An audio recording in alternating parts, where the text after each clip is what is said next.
Hey guys, and welcome back to our White Tigers Rising series here with the Truro City Football Club. We are at the start of Season 9. We're doing our new video format, so as you can see, I'm down here in the corner in the webcam, so you can see me. We'll be playing live comms. We're still going to do all the highlights, like I said. We're still going to be doing all the highlights of the game, so you can see how things are going during the blocks of games that we're playing, but I want to give you live comms. We'll get back into that. And now you can see me, so hello. This is me if you haven't seen me before. So Season 9. I had done some deals, so just so you guys know where everything's at. I had gone through and done my preseason.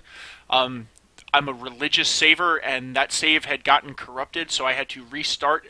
So effectively, I just had to do my off-season business and play the off-season again. The net of the whole thing, I lost $1 million because Matthew Penny wasn't sold. In the first shot, he did get sold for Birmingham City met his release clause at $1.2 million, which was awesome. That did not happen this time. Instead, we ended up losing George Willis, which I'll show you. So the net of it is that I'm in exactly the same place with pretty much almost the same squad. A couple of different youngsters that I picked up out of the whole deal, but we're almost in exactly the same place, except I'm $1 million lighter than I was, so that's a little disappointing. But other than that, nothing's really any different. I didn't play any games, so we didn't lose anything in the season. So I want to take a look at the squad for you, or you can see the squad here. So history, we were reasonably balanced. We lost about 85 grand in transfers. So we'll look at the way on the way out, and then we'll look at on the way in. So on the way out was Will de Havilland. He never really took for us. He never got into gear. I wasn't particularly excited with him. He was on and off. We ended up sending him out on loan. He played okay on loan, so we ended up getting $50,000 for him. So we signed him for free. On that, so we made $50,000 from that deal, so not terrible. Again, he played 26 games for us. He was okay. He spent some time on loan, so we turned a profit on him. Reese he never really locked in. Hassan was one that was a shot that I wasn't real happy with. Ashley Hill was another one, and Ross Watts were ones that didn't work out. George Willis we sold for $235,000. I forget what we got him for. So we got him for $50,000 on that. So it turned out to be a decent piece of business. Birmingham had come in with a really crappy lowball offer for him. I think they were going to try to pay like $60,000.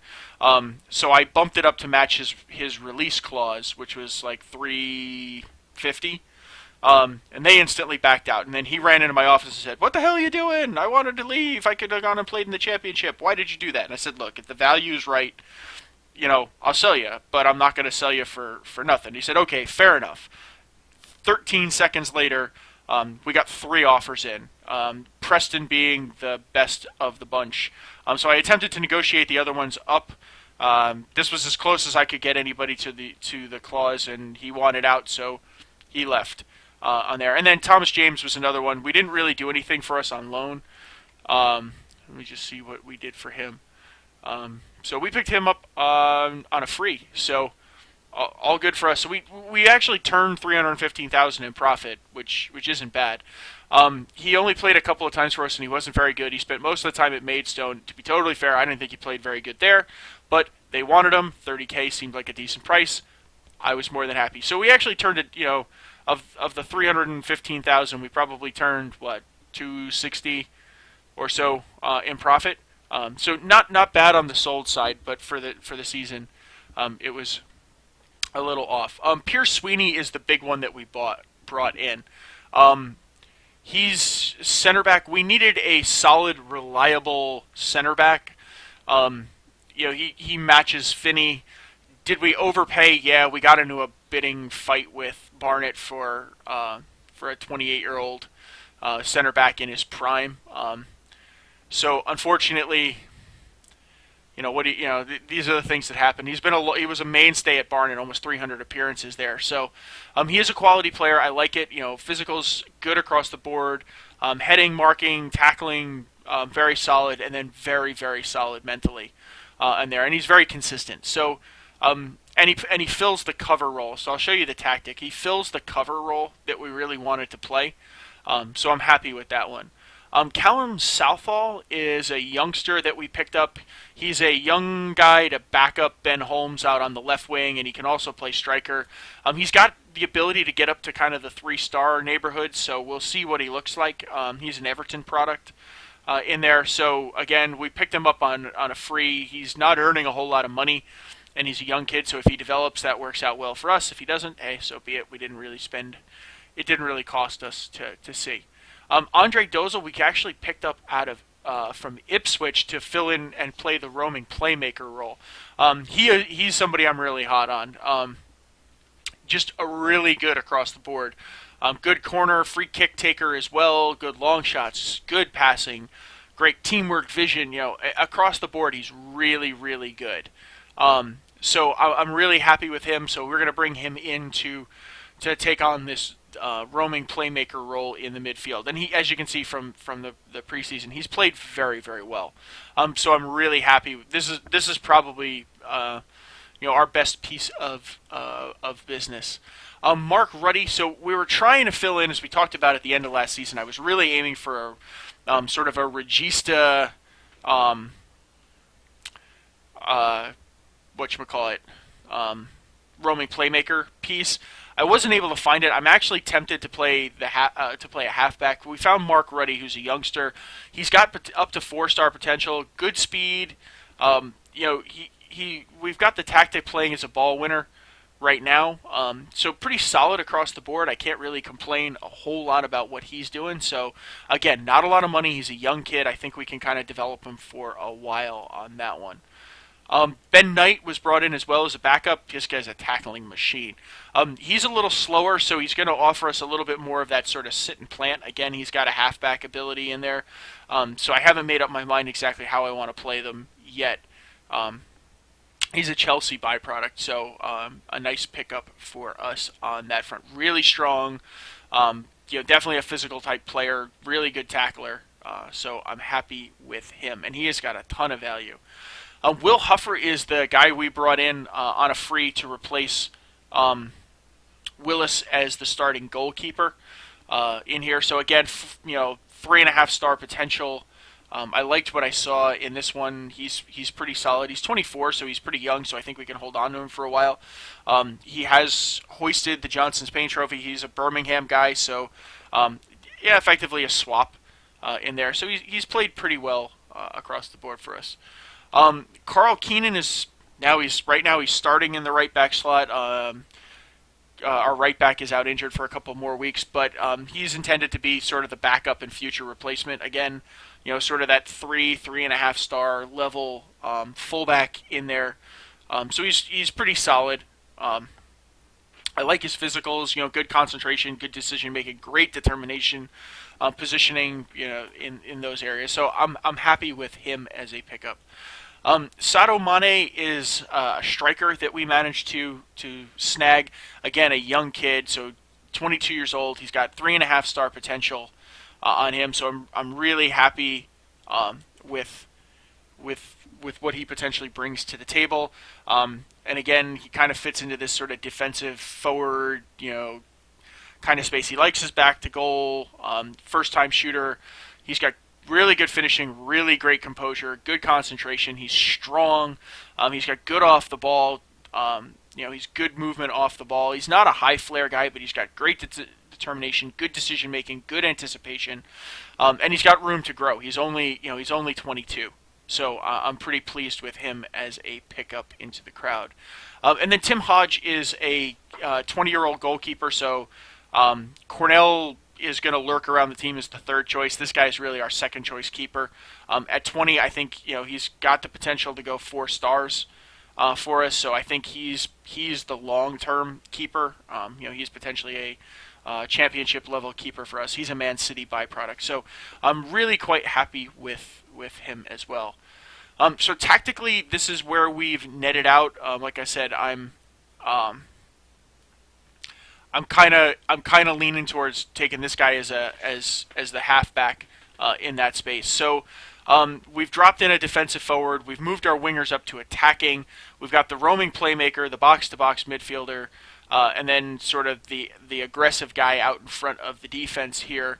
And then our fullbacks, we have the cover role for the defender as well as just a standard defender on that to help kind of stop some of the problems we saw, and then the keeper in here. So, again, just sort of fooling around, trying to figure out exactly how I want my defensive midfielder to fit in to things. So jumping into the schedule, so we started off, we actually had a training camp for the first time ever with Truro. They sent us to Scotland, so while we were there, we decided we were going to take on Celtic and Rangers. We lost 2-0 to Celtic.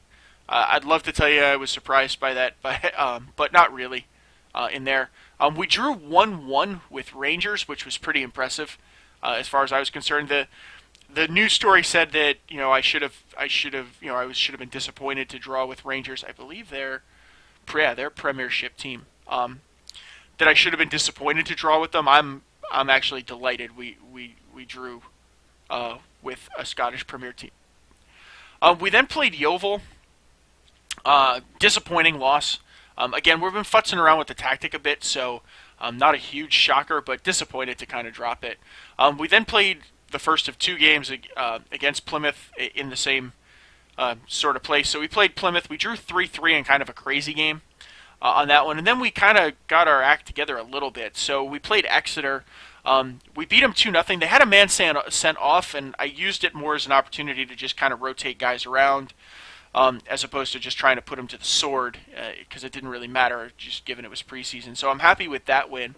2-1 win on the road against Cardiff City, and I do believe Cardiff City are a championship side. Yes. So that was a good sort of, feel for me of where are we kind of at. Yeah, I understand it's preseason. They're not going to field the strongest team that they would during the league. But, to go out there and at least be able to go head-to-head with a championship team, even a rotated side, which is something you're going to run into in the league, I felt pretty happy. We then came home in one of the last games at Brooklyn Park before the season starts here, and we moved to Home Park while our stadium is expanded. We played Torquay. Comfortable win. Things looked nice for us there. We then had a 1-1 draw with Bristol Rovers. They're still... where are they? Yeah, they're still League 2. Not the greatest result in the world, but, it was still, keeping a streak, a winless streak, or a winning streak, or an unbeaten streak going. Callum Southall in there. And then Sadio Mane in his first game with us. He was a late summer signing, given some injuries and whatnot. Again, a 1-1 draw with Plymouth on that. So, we're ready to get started with the season. We draw on Charlton in the Capital One Cup first round. We seem to have a penchant for picking out championship sides in the first rounds of the Capital One Cup. But so we'll do Wickham in the league. We've got Charlton in the Capital One Cup. We then got Leeds in the league, Fleetwood in the league, and then our live comm will end up being Coventry away in Coventry in a League One game, and that will end up being the close for episode 1 of season 9. So that's pretty much it for this one, guys. So please remember, do leave a like on the video if you've been enjoying the videos, you like the new format. Please let me know in the comments. If you haven't subscribed to the channel yet, please do subscribe to the channel, and it lets us know that you like what we're going on, and lets you know when we're doing things on the channel, because we have lots of stuff.